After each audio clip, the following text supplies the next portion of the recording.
Isang pinagpalang araw po sa inyo mga kapatid. Welcome to my YouTube channel. Meron po tayo mga bagong na-hunt na barya dito po sa NGC.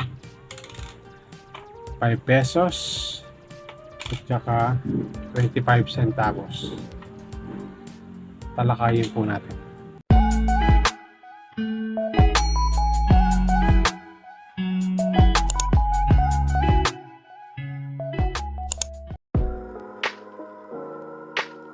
Minsan pang welcome to my YouTube channel.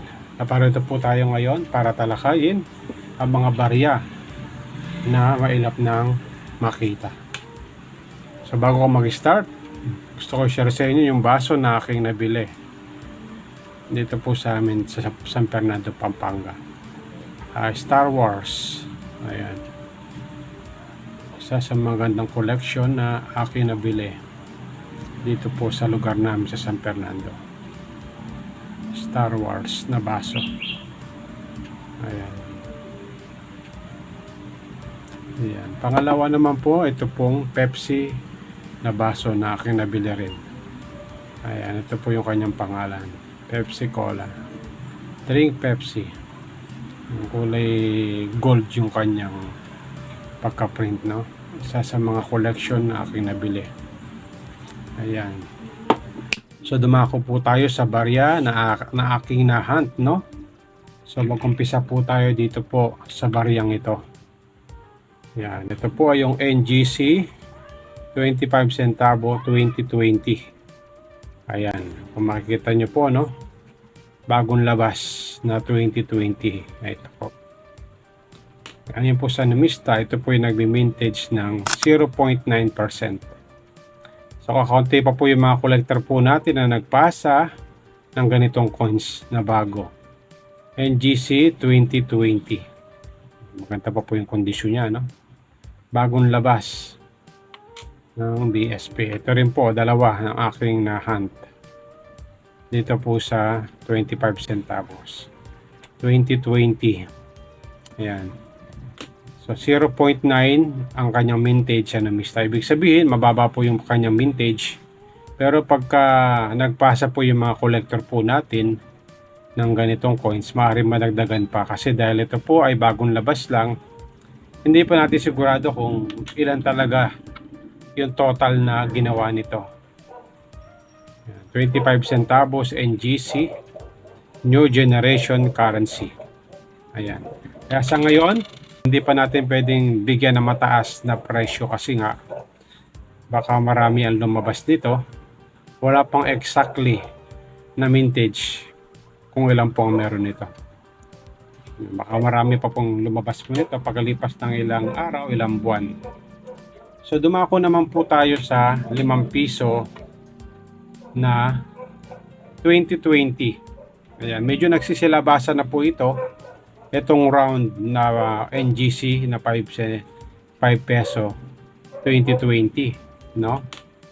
Kaya ayan, bagong hunt ko po ito na aking nahuli.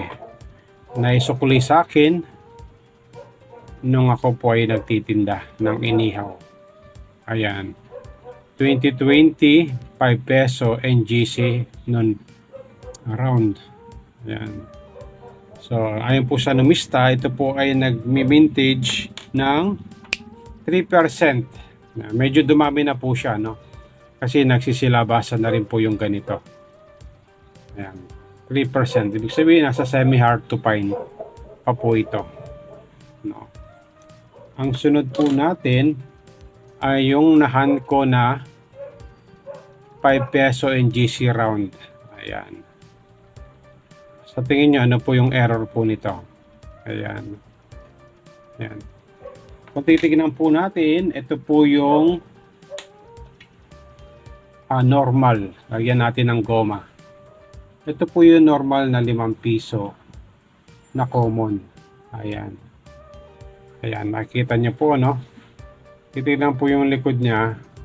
Ayan, nakadiretso po siya. Ayan, diretso natin yan. Ayan, yan po yung common na 5 piso na NGC. nakadiretso yung kanyang goma. Ayan. Pero dito po sa aking lahat na error coins, so tingnan po natin ito. Ito po ay RDE, rotated die error. Ito, kung makikita nyo po, nakadiretso yung kanyang goma. Pag natin naman po sa likod, ayun, tumabingi yung kanyang linya.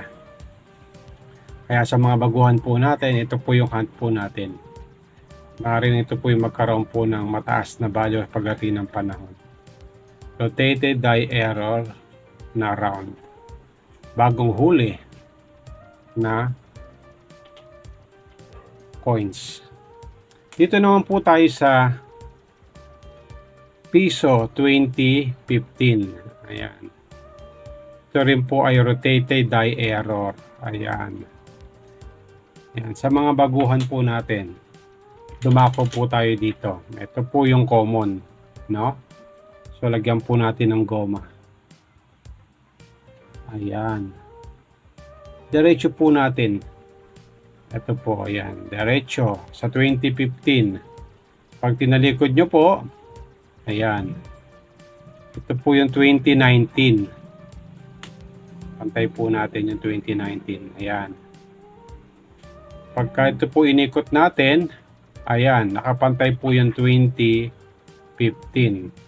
Sa mga baguhan po natin na hindi alam itong coins na ganito, kung ano po yung error. Ito po yung common. Ayan. Dito po sa akin na rotated die error, 2015 din po siya. Ayan. So, lagyan po natin ng goma para makikita natin kung gaano kalaki yung kanyang error. Ayan. Diretso po siya. Ayun. Ito po yung kanyang 1993 lumihis. Ayan. 1993, andito po, no? Ito, 1993 lumihis po, di ba? Hindi katulad po nito, ito po yung common. Yung 1993 niya, diretso. Ayan. Ayan ang common. Ito yung common. Pero ito po, yung rotated die error na may value. Ayan. 2015 rotated die error. Halos 160 degrees na po yung kanya, no? Siguro nasa 330 degrees po yung kanyang pagka-error. Kasi pagka dito po 360 na yan. O 180 pala, 180. Kasi pagka nandito po 360, 180 degrees. Ito pong error na ito ay nasa 100 degrees ang error niya. Ayan. Rotated die error. Meron pong isang vlogger na coin vlogger na binibili niya po yung ganito sa mataas na halaga. Sa 5,000 yung kanyang presyo. Yan, si Salapi TV. Binibili niya po yung ganito. Pero ako po, hindi na po ako bumibili nito kasi meron na po ako nito. Meron po akong mga tinapik na ganito. Panoorin nyo na lang po, no?